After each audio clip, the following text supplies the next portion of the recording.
The death of Traci Abbott, a legacy of love, strength, and unfinished stories.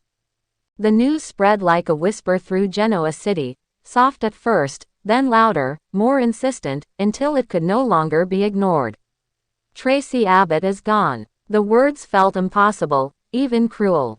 Traci, the heart of the Abbott family, the quiet strength behind so many storms, had passed away peacefully in her home just 1 hour ago. She was young, too young, and yet her life had been so full, so rich with love and words and unshakable faith in those she held dear. The Abbott mansion, usually a place of warmth and laughter, stood in stunned silence. The lights were too bright, the air too still. Jack sat at the kitchen table, a half-drunk cup of coffee gone cold in front of him. His hands trembled as he stared at the family portrait on the wall, Traci's smile beaming back at him, forever frozen in time. Ashley, miles away in Paris, had already been called. The scream that tore from her when she heard the news still echoed in Jack's mind. Billy, ever the storm of emotions, had vanished. No one knew where he'd gone, only that he couldn't bear to stand still, not when the world had just lost one of its brightest lights. And then there was Abby.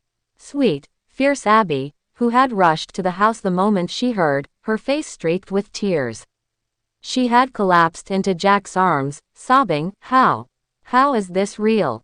There was no answer. Not yet. Traci Abbott had always been the storyteller of the family. While Jack schemed in boardrooms and Ashley revolutionized the cosmetics industry, Traci wove tales, some for the world, some just for those she loved. Her novels were filled with passion, heartbreak, and hope, because that was how she saw life. She believed in second chances, in redemption, in love that could outlast even the darkest betrayals. But her greatest story had been her own. She had loved deeply. Her family, her friends, the men who had come and gone from her life, leaving pieces of themselves behind. She had been a mother, a sister, a confidant. She had been the one who held the Abbott family together when it threatened to fracture, the steady voice in the chaos. And now she was gone. The details were sparse at first. She had been working on her latest manuscript, her laptop still open on her desk, the cursor blinking mockingly at the end of an unfinished sentence. A cup of tea, gone cold beside it. She had always written late into the night, chasing inspiration until her eyes grew heavy. Had she known? Had she felt it coming?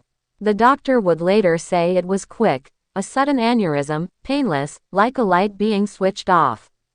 But those left behind would wonder if she had sensed something in those final hours. Had she lingered a little longer on her goodnight calls? Held her loved ones a little tighter? Genoa City would mourn. The Newman-Abbott rivalry would pause, if only for a moment. Victor Newman, for all his ruthlessness, had always respected Traci's kindness. He would send flowers, white lilies, her favorite, with a rare handwritten note, "A light has gone out in this town." Asterisk. Nikki would weep quietly in the privacy of her suite, remembering the young girl who had once comforted her during her own darkest days. Sharon would light a candle at crimson lights, her hands shaking as she whispered, "She was the best of us." And Kyle would stare at his own reflection, wondering why he had wasted so much time on bitterness when Traci had only ever shown him love.